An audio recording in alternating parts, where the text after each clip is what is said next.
Stell dir vor, ein Waggon füllt sich mit Menschen, aber nicht im Inneren. Sie klammern sich außen an die Haltegriffe auf dem Dach des Zuges. Sie fahren dem Wind entgegen, balancierend in luftiger Höhe, wo ein einziger Fehler zu einem tödlichen Sturz führen kann. Das ist keine Fantasie. So fahren Menschen in Indien und Bangladesch mit den Zügen, wo überfüllte Züge zu gefährlichen Lebensadern der Stadt werden.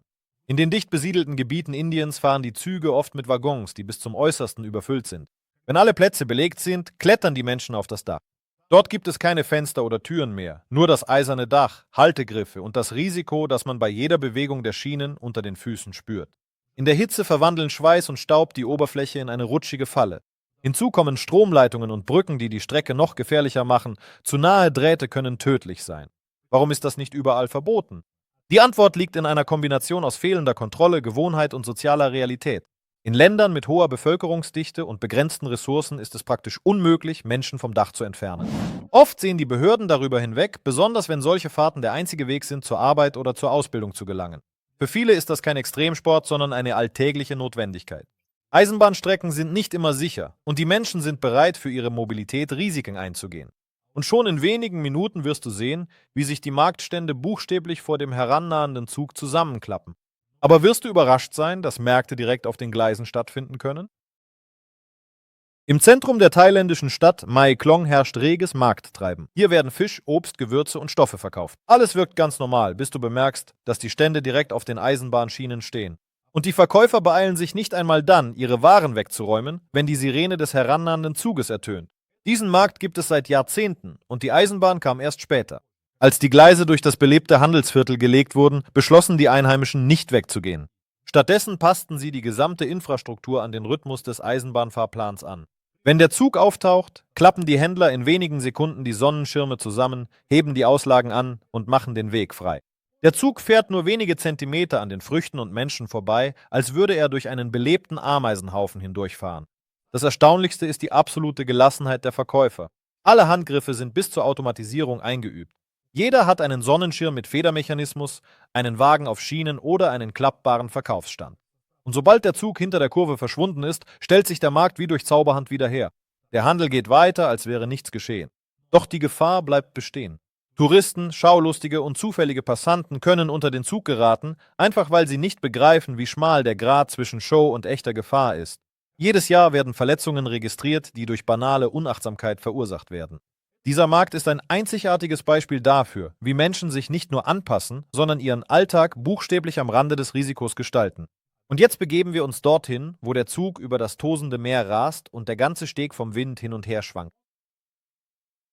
Irgendwo zwischen dem indischen Festland und der Insel Rameshwaram erstreckt sich eine Brücke, die buchstäblich über den Meereswellen schwebt.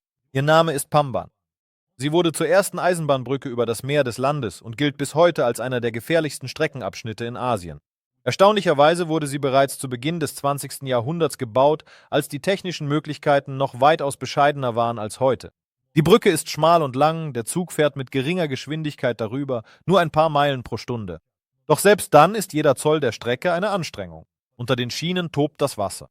Stürme sind in dieser Gegend keine Seltenheit. Und die Winde können so stark sein, dass bei besonders schwerem Wetter der Verkehr vorübergehend eingestellt wird, um Unglücke zu vermeiden. Die Konstruktion der Brücke beinhaltet eine Klappsektion, die angehoben wird, um Schiffe passieren zu lassen. Das ist eine Seltenheit bei Eisenbahnbrücken und die Bedienung des Hebemechanismus erfordert äußerste Präzision. Ein einziger Fehler und der Zug könnte im Wasser landen. Neben den Wetterbedingungen stellt auch das Alter der Konstruktion eine Gefahr dar. Die Stahlelemente sind Korrosion ausgesetzt und der Austausch von Bauteilen ist eine ernsthafte ingenieurtechnische Herausforderung. Dennoch bleibt die Brücke in Betrieb, auch für touristische Routen. Die Menschen kommen hierher, um extreme Aufnahmen zu machen, ohne zu verstehen, wie instabil das Fundament unter ihren Füßen sein kann. Wenn man diesen Zug sieht, der auf einem schmalen Stahlstreifen über die Meeresoberfläche gleitet, möchte man den Atem anhalten. Doch schon hinter der nächsten Kurve befindet sich eine Höhe von etwa 12.000 Fuß und ein Zug, der scheinbar über dem Abgrund schwebt. Wo endet die Erde und wo beginnt der Himmel? Die Antwort findet man an der Grenze zwischen Argentinien und Chile, wo eine der höchstgelegenen Bahnstrecken der Welt durch die Anden führt. Der Zug, der den Namen Tren a las Nubes trägt, was Zug in die Wolken bedeutet, steigt fast 3 Meilen über den Meeresspiegel empor. Die Passagiere befinden sich über den meisten Wolken und beginnen, die Welt buchstäblich von oben zu sehen. Die Strecke umfasst Dutzende von Brücken, Viadukten, Tunneln und Serpentinen. Um die starken Höhenunterschiede zu bewältigen, setzten die Ingenieure eine besondere Technik ein. Zickzack-Abschnitte, auf denen der Zug scheinbar nach oben klettert, indem er abwechselnd vorwärts und rückwärts fährt. Das ermöglicht es, die steilsten Hänge zu überwinden, macht die Fahrt jedoch besonders aufregend. Die Luft ist hier dünn. Den Touristen werden Sauerstoffflaschen ausgehändigt, besonders denen, die nicht an große Höhen gewöhnt sind. Manche bekommen Schwindelgefühle oder fühlen sich schwach. Die Höhenkrankheit kann selbst die Ausdauerndsten treffen. Trotzdem ist die Strecke bei Reisenden äußerst beliebt.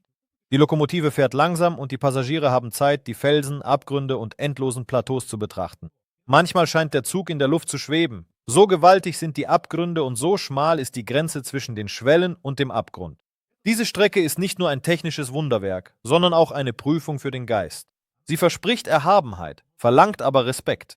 Und wenn dir scheint, dass dies schon die Grenze des Möglichen ist, wird dir die nächste Strecke zeigen, wie nah ein Zug einem tödlich gefährlichen Vulkan kommen kann, während er auf der Linie zwischen Leben und Katastrophe bleibt.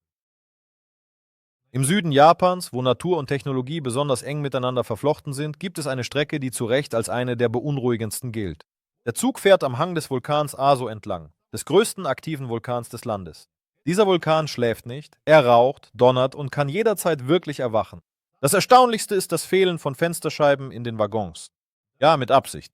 Das wurde so gemacht, damit Touristen die brodelnden, von Rauch umhüllten Krater und die Landschaften, in denen beunruhigende Schönheit mit potenzieller Gefahr nebeneinander existiert, frei fotografieren können.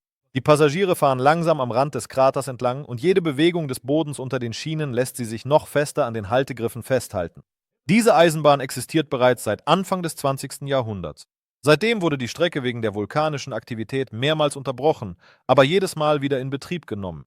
Die Behörden installieren ein Überwachungssystem, warnen vor seismischer Aktivität, aber eine vollständige Sicherheit kann nicht garantiert werden. Niemand kann sie garantieren. Die Asche, die sich auf den Schwellen absetzt, kann ein Rutschen verursachen. Schwache unterirdische Erschütterungen können die Geometrie der Strecke verändern. Und in der Geschichte gab es Momente, in denen sich der Zug wegen eines plötzlichen Gasausstoßes in einer Notevakuierungszone befand. Hier vereint sich die Schönheit der Natur mit ihrer Unberechenbarkeit. Dies ist eine Strecke für diejenigen, die in das Wesen der irdischen Kraft blicken wollen. Aber wenn du denkst, dass eine Fahrt entlang eines Vulkans der Höhepunkt des Wahnsinns ist, dann lass uns weiter ins Herz des Dschungels reisen, wo jeder Meter rostiger Schienen an Tragödien und Überleben erinnert. Dichte, von feuchter Luft durchdrungene Dschungel verbergen eine der tragischsten Eisenbahnstrecken der Geschichte. Diese Strecke, die Thailand und Myanmar verbindet, ist als Todesbahn bekannt. Ihre Länge beträgt über 250 Meilen. Doch das Entscheidende ist hier nicht die Entfernung, sondern die Geschichte, die in jedem Abschnitt der Schienen eingeschrieben ist. Die Bahn wurde während des Zweiten Weltkriegs von japanischen Truppen unter Einsatz von Kriegsgefangenen und Einheimischen gebaut. Unter unmenschlichen Bedingungen, unter der sengenden Sonne, ohne ausreichende Ernährung und medizinische Versorgung, bauten mehr als 100.000 Menschen Brücken, schlugen Tunnel in Felsen und verlegten Gleise durch den Dschungel. Schätzungen von Historikern zufolge kamen mindestens 80.000 Arbeiter ums Leben. Einer der bekanntesten Abschnitte ist die Brücke über den Fluss Kwai. Er wurde zum Symbol des Leidens und zugleich zum Denkmal für Standhaftigkeit. Selbst nach Jahrzehnten wirkt die Strecke beunruhigend. Alte Holzkonstruktionen, rostige Schwellen, das Rauschen des Wassers unter den Füßen. Heute verkehren hier Touristenzüge, doch die Atmosphäre bleibt angespannt. Die Bahnsteige sind schmal, unter den Füßen rutschige Bretter und es gibt keine Geländer. Ein Fehler. Und man kann im Fluss landen. Trotz seines düsteren Rufs ist diese Strecke beliebt. Die Menschen kommen hierher, um die Geschichte zu berühren und selbst zu erleben, was es bedeutet, auf einer Straße zu fahren, die zum Preis von Menschenleben gebaut wurde. Und wenn dieser Weg durch seine Erinnerungen erschreckt, wird die nächste Strecke durch ihre eisige Leere und stille Gefahr beeindrucken. Im äußersten Norden des amerikanischen Kontinents verläuft eine Straße, auf der die Strenge des Klimas mit der Erhabenheit der Natur verschmilzt. Die Rede ist von der Eisenbahnlinie, die Alaska mit Kanada verbindet.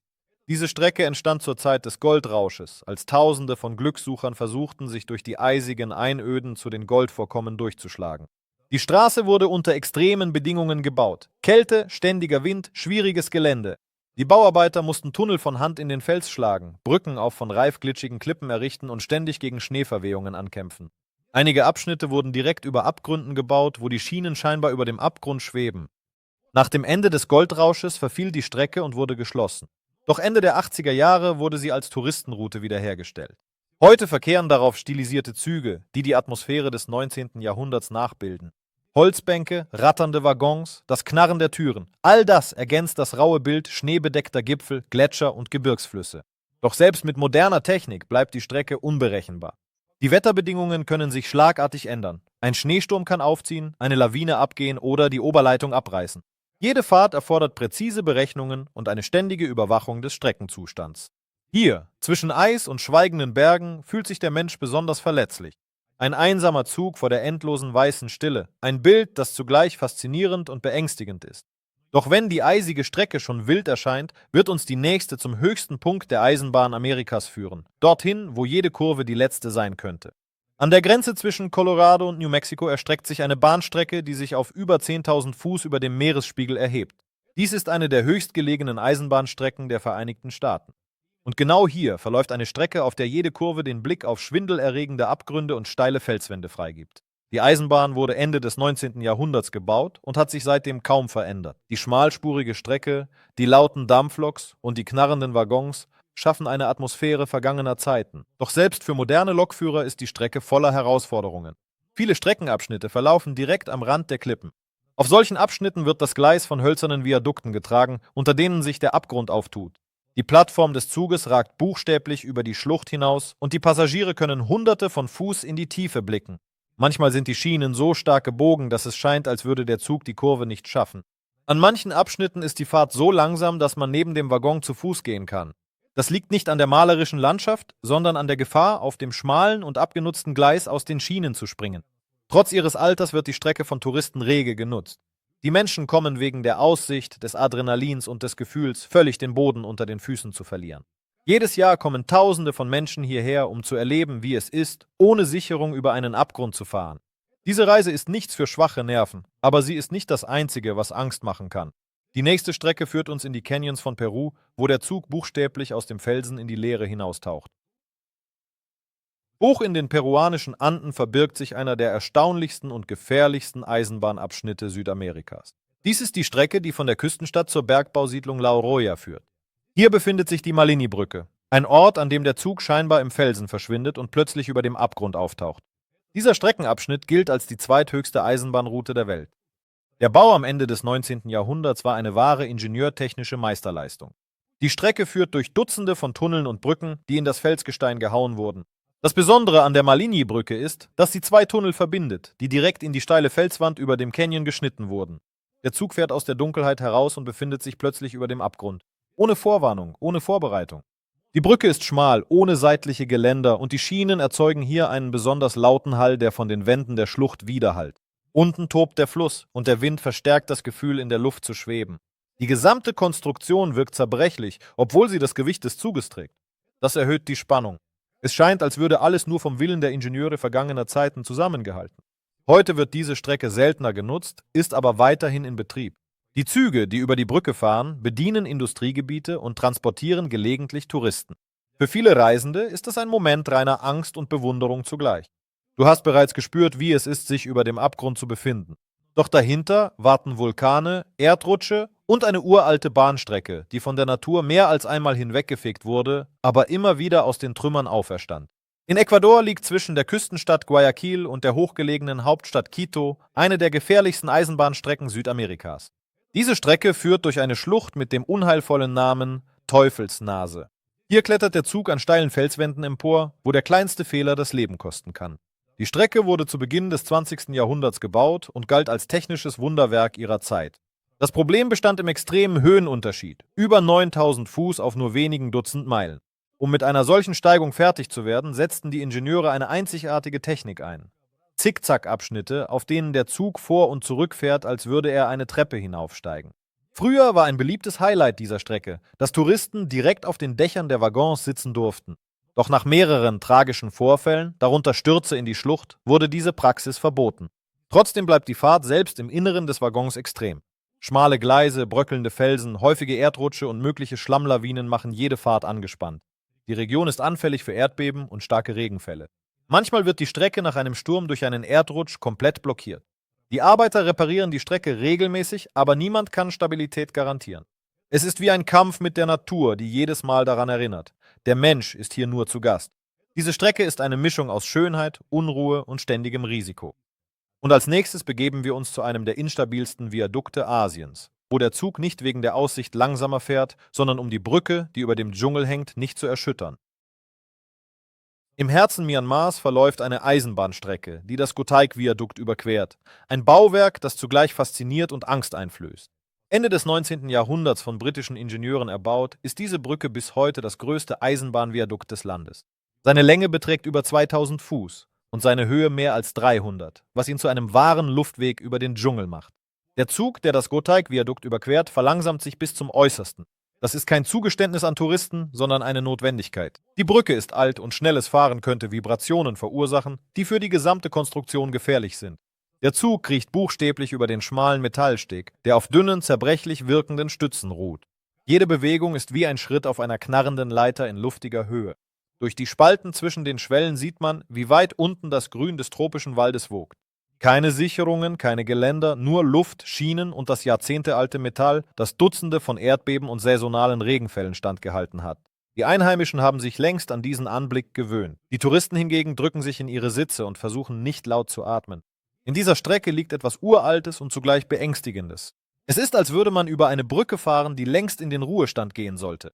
Und doch hält sie stand, weil die Menschen durch dieses unwegsame Land gelangen müssen, weil der Tourismus Einkommen bringt, weil Angst und Schönheit hier Hand in Hand gehen. Und vor uns wartet die grüne Hölle. Dort, wo der Zug zwischen tropischen Wasserfällen und Felsen fährt, so nah an der Natur, dass die Tropfen gegen die Scheiben prasseln. Im Nordosten Australiens, im Bundesstaat Queensland, verläuft eine Eisenbahnstrecke, die durch tropische Wälder und Gebirgsschluchten führt.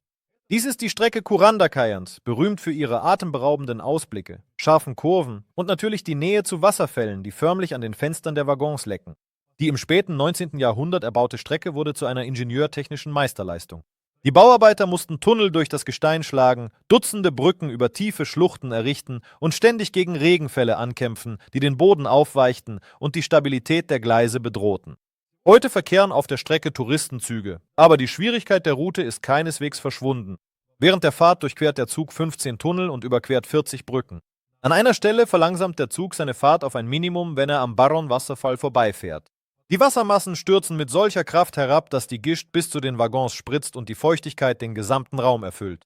Die Felsen auf beiden Seiten scheinen sich zusammenzuziehen und erzeugen das Gefühl, sich im Inneren eines lebendigen Organismus zu bewegen. An manchen Stellen hängen die Schienen buchstäblich am Rand der Klippe und werden von alten Stützen gehalten. Die Holzbrücken knarren unter dem Gewicht des Zuges, während der Abgrund darunter Hunderte von Fuß in die Tiefe reicht. Trotz moderner Kontrollen bleibt jede Fahrt hier eine Belastungsprobe, sowohl für das Eisen als auch für die Nerven der Passagiere. Doch gerade dieser Kontakt mit den Naturgewalten ist die Hauptattraktion. Hier beobachtest du die Landschaft nicht nur, du wirst ein Teil von ihr. Und am Ende dieser Reise stellt sich die Frage, die alle beschäftigt. Warum gehen Menschen überhaupt solche Risiken ein? Die Antwort liegt bereits vor uns. Jede der Strecken, von denen du gerade erfahren hast, ist voller Risiken. Gleise über dem Abgrund, Brücken, die in der Luft hängen, Züge, die an aktiven Vulkanen vorbeifahren und durch tropische Stürme. Warum wählen Menschen einen solchen Weg? Was treibt diejenigen an, die in den Waggon steigen, obwohl sie wissen, dass sie Angst, Anspannung und Unvorhersehbarkeit erwartet? Die Antwort liegt tiefer als das bloße Streben nach Abenteuern. Viele fahren nicht des Risikos wegen, sondern wegen des Gefühls, etwas überwunden zu haben. Dort, wo die Gefahr real ist, werden die Sinne geschärft, man nimmt jedes Geräusch, jede Bewegung wahr. Das ist der Moment, in dem du dich am lebendigsten fühlst. Und genau solche Erlebnisse schaffen Erinnerungen, die für immer bleiben. Für andere ist es eine Möglichkeit, Geschichte hautnah zu erleben. Die Todesstraße, die Brücken der Morgendämmerung des britischen Empires, Gleise, die durch Vulkane und Erdrutsche gelegt wurden, all das sind kulturelle und historische Denkmäler, in denen vergangene Epochen weiterleben. Du fährst nicht einfach nur, du reist buchstäblich durch die Seiten der Geschichte. Und natürlich gibt es diejenigen, die nach Schönheit suchen. Aber nicht Postkarten oder perfekte Fotos, sondern echte, wilde, lebendige Schönheit. Dort, wo die Natur nicht gezähmt ist, wo Ingenieurskunst gegen die Elemente kämpft und das Leben am seidenen Faden hängt. Das ist Romantik, nur mit einer Prise Adrenalin. Züge am Limit, das ist eine Entscheidung.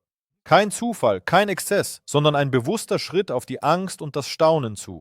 Und auch wenn jeder Passagier vielleicht aus eigenen Gründen dorthin fährt, eint sie eines, der Wunsch zu spüren, dass man wirklich existiert. Gerade in diesen Momenten zwischen den Schienen und dem Abgrund offenbart sich das wahre Wesen des Menschen.